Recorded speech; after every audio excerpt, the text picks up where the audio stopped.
నమస్తే. నేను ముఖేష్. ఈరోజు మనతో పాటు ఉన్నారు బ్రహ్మశ్రీ బాలచంద్ర శర్మ గురువు గారు. నమస్కారం గురువు గారు. నమస్కారం సార్. సార్, పెళ్లి పూజకు చాలా విపరీతమైన రెస్పాన్స్ వచ్చింది. సో అది ఎలా జరిగిందనేది కూడా మనం ఒక వీడియో కూడా రిలీజ్ చేసాం. సో చేసుకున్న వారికి కూడా పంపించాం. ఆడియన్స్కి కూడా కొంతమంది ఫ్రాడ్ అనుకుంటారు, డబ్బులు కలెక్ట్ చేస్తున్నారు అనుకుంటారు, రకరకాల వార్తలు వస్తూ ఉంటాయి. సో ఇదంతా కాదు. చాలామంది కూడా అడ్రస్ ఎక్కడ ఏంటి అని కూడా అడుగుతున్నారు. సో వాళ్ళందరికీ మంచి ఇన్ఫర్మేషన్ ఇస్తున్నాం. పలానా అడ్రస్ అని, పలానా టైంలో జరుగుతుందని, పూజా విధానం ఎలా ఉంటుందని కూడా మనం ఎక్స్ప్లెనేషన్ చేస్తున్నాం. సో అక్టోబర్లో చాలా గ్రాండ్గా జరిగింది. ఇప్పుడు నవంబర్లో మళ్ళీ చేస్తున్నారా, ఎలా చేస్తున్నారు, ఏంటి అసలు? నిజంగానే చాలామంది అంటున్నారు పెళ్ళి అవుతుందా, చేస్తేనే అవుతుందా అని కూడా అంటున్నారు. మీరు ఏం చెప్తారు అసలు? శ్రీమాత్రే నమః, శ్రీ గురుభ్యో నమః. సార్, నాకు ఎవరైతే ఈ పూజ చేయించుకున్నారో మధ్యలో మన వ్యక్తి మాట్లాడమే కాకుండా నేనే డైరెక్ట్గా మాట్లాడడం కూడా జరిగింది. మాట్లాడినప్పుడు అందరికీ నేను చెప్పేది ఒకటే, ఇన్ కేస్ మీరు ఇంతకు మునిపే గనక ఈ పూజ చేయించుకుంటే వద్దని చెప్తున్నాను, అంతే నిర్మోహమాటంగా. ఎందుకంటే ఒకటే పనిని 2 సార్లు చేయాల్సిన అవసరం లేదు. రెండవది ఏమిటంటే, ఈ పూజ చేయడానికి ఒకే ఒక కారణం ఏంటంటే, షడ్జమం మానవ ప్రయత్నం, సప్తమం దైవచింతనం. అంటే మన ప్రయత్నం మనం చేస్తూ, మనం ఒక 6 సార్లు చేసి 7వ సారి భగవంతుడిని సంప్రదించాలి.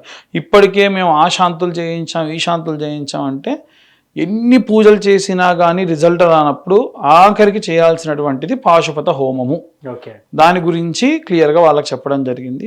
అలాగే సంపుటీకరణ చేస్తూ చాలామందికి ఒక సందేహం ఏంటంటే, మేము అందరం కలిసి కూర్చొని ఒకే శివలింగానికి పూజ చేస్తామేమో అనేటువంటి భావం కూడా వారికి ఉంది. కాదు అని చెప్పాము. ఎవరి శివలింగం వారికి, ఎవరి చక్కెరతో అభిషేకం వారికి విజువల్లో కూడా చూపించాను. మంత్రం చెప్పేటువంటి బ్రాహ్మలు కూడా సంపుటీకరణ మంత్రం చెప్పేవారు ఒకరు, మంత్రం చెప్పేటువంటి రుద్రం చెప్పేవాళ్ళు ఒకరు. మరి ఒకే మనిషి రుద్రము సంపుటీకరణ కూడా కంటిన్యూగా చెప్పడం కుదరదు కాబట్టి మళ్ళీ ఇంకొక వ్యక్తి, అలా మళ్ళీ ఎవరి హోమగుండానికి వారు ఆద్యం వేయడానికి.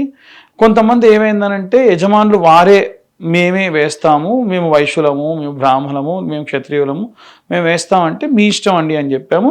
అప్పటికి నేను ఏం చేశానంటే, అర్చకులను అక్కడ ఉంచి ఇన్ కేస్ వాళ్ళకి ఏదైనా ఇబ్బంది అయినా, ఇప్పుడు కొంచెం ఏజ్డ్ ఉంటారు, ఏజ్డ్ ఉన్న వాళ్ళు హోమం చేసేటప్పుడు ఎక్కువసేపు కింద కూర్చోలేరు కాబట్టి స్పేర్లో అర్చకులు అక్కడ ఉండి వాళ్ళకి అంతా గైడ్ చేస్తూ, నేను స్వయంగా ఉంటూ ఎటువంటి పదార్థ లోపం లేకుండా మంచి దిగ్విజయవంతంగా జరిగింది. అంటే సామూహికంగా కాదు ఇది మనం చేసింది కూడా.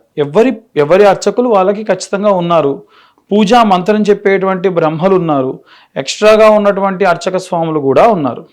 అయితే ఇక్కడ కొంతమంది ఏమిటంటే, వీడియో కాల్స్లో చేసినటువంటి వాళ్ళు ఒక చిన్న కన్ఫ్యూజన్ ఏమని అంటే, మాకు వీడియో కాల్లో చాలామంది ఉన్నారు, మీరేమో అభిషేకం మీరే చేస్తున్నారు అంటే, ఇంకొక అర్చకుని ఒక చోట కూర్చోబెట్టి ప్రధానంగా నేను ఒక శివలింగానికి పూజ చేయడం జరిగింది. వీడియో కాల్లో ఉన్న అందరూ కూడా చాలా మంది ఇక్కడ పూజ చేసే వాళ్ళ పిల్లలు కొంతమంది ఉన్నారు. అంటే ఫారిన్ లో ఉంటారు కదా, వాళ్ళ తల్లిదండ్రులు కూర్చున్నారు, వీళ్ళు చేస్తూ ఉన్నారు అనమాట. సో వాళ్ళు కూడా లైవ్ లో చూడాలన్న ఉద్దేశంతో పాపం వాళ్ళకి ఎంత రాత్రి అయినా వాళ్ళు చూస్తూ ఉన్నారు. ఇక్కడ ఒక చిన్న సందేహం గురువు గారు, అంటే ఇప్పుడు పెళ్ళికి ఖచ్చితంగా అమ్మాయికి అయితే అమ్మాయి అటెండ్ కావాలా, అబ్బాయికి అయితే అబ్బాయి అటెండ్ కావాలా, లేకపోతే తల్లిదండ్రులు కూర్చున్నా పర్వాలేదా, లేకపోతే తల్లిదండ్రులు రారు, పిల్లలు రారు, వాళ్ళు ఎక్కడో ఫారెన్లో ఉంటారు, మరి వీళ్ళందరి కోసం ఒక క్లారిటీ. వాస్తవంగా ఆత్మానం పుత్రనామాసి, నేను వేరు నా కుమారుడు వేరు కాదు. ఇప్పుడు నా కుమారుడి కోసం కొన్ని తీర్థయాత్రలు చేయాలి అనుకోండి, వివాహం కోసం తానే చేయాలి. అదే కుమారుడి కోసం పూజనో యాగమో చేయాలంటే నేను చేయొచ్చు, నా కొడుకు బదులు. సో అలా తల్లిదండ్రులు చేయొచ్చు, కుమార్తె కోసము కుమారుడి కోసము తల్లిదండ్రులు యాగాలు హోమాలు చేయొచ్చు, దాంట్లో ఎటువంటి సందేహం లేదు. అథవా ఒకవేళ వాళ్ళు కూడా లేని పక్షంలో దూరంగా ఉంటే బ్రాహ్మణుడు చేయొచ్చు, వారి బదులు ఒక బ్రాహ్మడు కూర్చొని కూడా చేయొచ్చు. అయితే ఇప్పుడు ఉదాహరణకు ఏంటంటే, బ్రాహ్మడు కూర్చున్నప్పుడు వరుని తీసుకొని వారి యొక్క సంకల్పం చెబుతూ మీ బదులుగా నేను ఆచరిస్తున్నాను అని చెప్పి వారి బదులు చేయొచ్చు. ఇప్పుడు కొంతమంది ఉంటారు, ఎలా అంటే రాలేని పరిస్థితి. నాకు తెలిసిన ఒక పిల్లవాడు ఉన్నాడు, వాళ్ళ తల్లిదండ్రులకు పెరాలిసిస్ ఏదో వచ్చింది.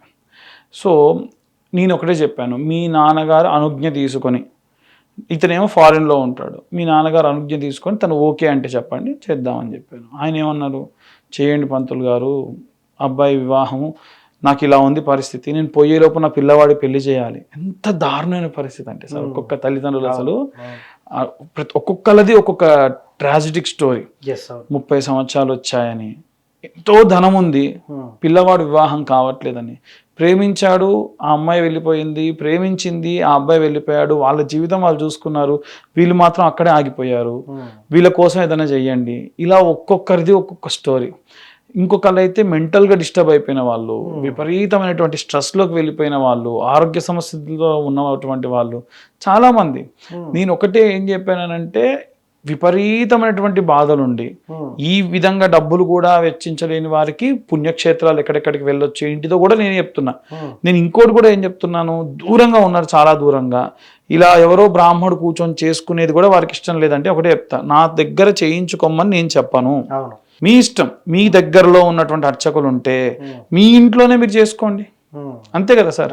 ఇప్పుడు నేను ఇది చెప్పి నువ్వు నా దగ్గరే చేయించుకో అని అంటే అది కమర్షియల్ అవుతుంది. సో నేను అలా ఇంకోటి, నేను కమర్షియల్గా చేయాలని అంటే, అమ్మ ఇది సామూహికంగా వద్దు, ఇది సామూహికంగా జరుగుతుంది, మీరు మీ ఇంట్లో చేసుకోండి, నేను వచ్చి చేస్తా, 40,000 50,000 ఇలా కూడా మాట్లాడవచ్చు. నేను అలా కూడా చెప్పట్లేదు.